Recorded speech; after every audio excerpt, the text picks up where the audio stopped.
നമസ്കാരം. ക്യൂ മലയാള UK ന്യൂസിലേക്ക് സ്വാഗതം. റോയൽ മെയിലിന്റെ ഉടമസ്ഥതയിലുള്ള കമ്പനി ജോലി വെട്ടിക്കുറയ്ക്കലും സ്റ്റാമ്പുകളുടെയും പാഴ്സലുകളുടെയും വില കൂട്ടലും പരിഗണിക്കുന്നു.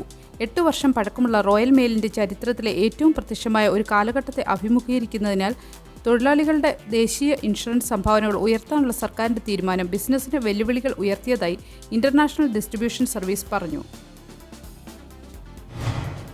ഇൻഷുറൻസ് ഇല്ലാത്ത 130 വാഹനങ്ങൾ പോലീസ് പിടിച്ചെടുത്തു. ദേശീയ റോഡ് സുരക്ഷാ പദ്ധതിയുടെ ഭാഗമായി ഇൻഷുറൻസ് ഇല്ലാത്തവരെ റോഡുകളിൽ നിന്ന് നീക്കം ചെയ്യുക എന്ന ലക്ഷ്യത്തോടെയുള്ള ഓഫ് ഡ്രൈവ് ഇൻഷുർഡ് എന്ന ക്യാമ്പയിന്റെ ഭാഗമായി നവംബർ 11 മുതൽ 17 വരെ വാനുകളും കാറുകളും മോട്ടോർ എസെക്സ് പോലീസ് കണ്ടുകെട്ടി. ഈ വർഷം ആദ്യം 9 മാസത്തോടെ 3089 ഇൻഷുറൻസ് ഇല്ലാത്ത വാഹനങ്ങൾ സൈന്യം പിടിച്ചെടുത്തതായി എസെക്സ് പോലീസിന്റെ വക്താവ് പറഞ്ഞു. സെപ്റ്റംബറിൽ 406 വാഹനങ്ങൾ പിടിച്ചെടുത്തു. ഇത് ഏറ്റവും ഉയർന്ന റെക്കോർഡാണ്. ബ്രാഡ്ഫോർഡിൽ മരണമടഞ്ഞ വൈശാഖിന്റെ കുടുംബത്തെ സഹായിക്കാനായി മലയാളി സമൂഹത്തിന്റെ പിന്തുണ അഭ്യർത്ഥിക്കുന്നു. കഴിഞ്ഞ ദിവസം ആകസ്മികമായി വേർപിരിഞ്ഞുപോയ ബ്രാഡ്ഫോർഡിലെ വൈശാഖ് രമേശിന്റെ ഭൗതിക ശരീരം നാട്ടിൽ കൊണ്ടുപോയി സംസ്കരിക്കാനും അദ്ദേഹത്തിന്റെ കുടുംബത്തിൽ സഹായിക്കുവാനും വേണ്ടി കുടുംബത്തിന്റെയും സുഹൃത്തുക്കളുടെയും അഭ്യർത്ഥന പ്രകാരം അസോസിയേഷനായ ബ്രാഡ്ഫോർഡ് മലയാളി അസോസിയേഷന്റെയും ബ്രാഡ്ഫോർഡിലെ മറ്റൊരു അസോസിയേഷനായ മലയാളി കമ്മ്യൂണിറ്റി ബ്രാഡ്ഫോർഡിന്റെയും നേതൃത്വത്തിൽ ഒരു ഫണ്ട് ശേഖരണം ആരംഭിച്ചിരിക്കുകയാണ്. ഫണ്ട് ശേഖരണത്തിന്റെ ലിങ്ക് ഡിസ്ക്രിപ്ഷൻ ബോക്സിൽ കൊടുത്തിരിക്കുന്നു. കുടുംബത്തിന്റെ ഏക വരുമാനമാർഗമായിരുന്ന വൈശാഖിന്റെ ഭാര്യയ്ക്കും അമ്മയ്ക്കും കൈത്താങ്ങാകുവാൻ UK മുഴുവൻ സുമനസ്സുകളും മുന്നോട്ട് വരണമെന്ന് അഭ്യർത്ഥിക്കുന്നു.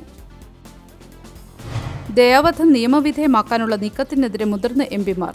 ഏറ്റവും കൂടുതൽ കാലം MPയായി സേവനമനുഷ്ഠിച്ച ലേബർ പാർട്ടിയുടെയും കൺസർവേറ്റീവ് പാർട്ടിയുടെയും MPമാർ സംയുക്തമായി നടത്തിയ പ്രസ്താവനയിലാണ് അസിസ്റ്റഡ് ഡയിങ് ബില്ല് നടപ്പിലാക്കരുതെന്ന് പാർലമെന്റിനോട് ആവശ്യപ്പെട്ടിരിക്കുന്നത്. ഈ ബിൽ വന്നാൽ ഇത് ദുർബലരായ ആളുകളെ അപകടത്തിലാക്കുമെന്ന് അവർ അഭിപ്രായപ്പെട്ടു. അസിസ്റ്റഡ് ഡയിങ് നിയമവിധേയമാക്കാനുള്ള സുപ്രധാന വോട്ടെടുപ്പ് നവംബർ 29 വെള്ളിയാഴ്ച നടക്കും. ഇതൊരു സ്വതന്ത്ര വോട്ടെടുപ്പായിട്ടാണ് പാർലമെന്റിൽ നടക്കുന്നത്.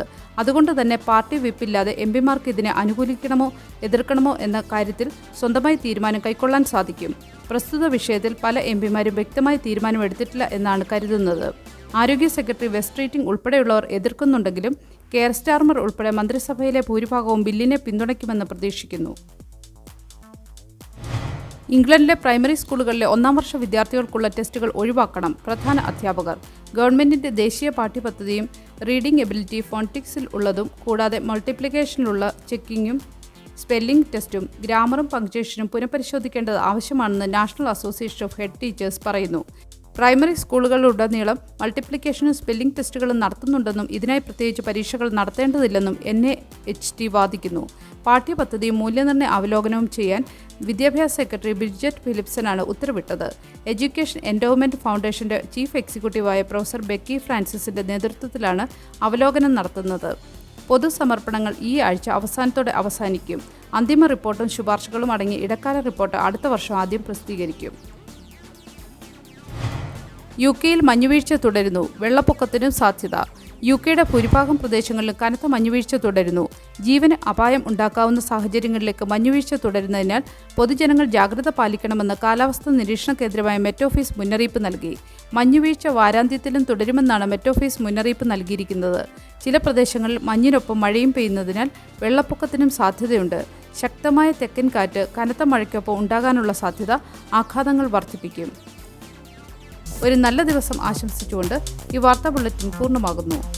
ചാനൽ ലൈക്കും സബ്സ്ക്രൈബും ചെയ്ത് പ്രോത്സാഹിപ്പിക്കണം.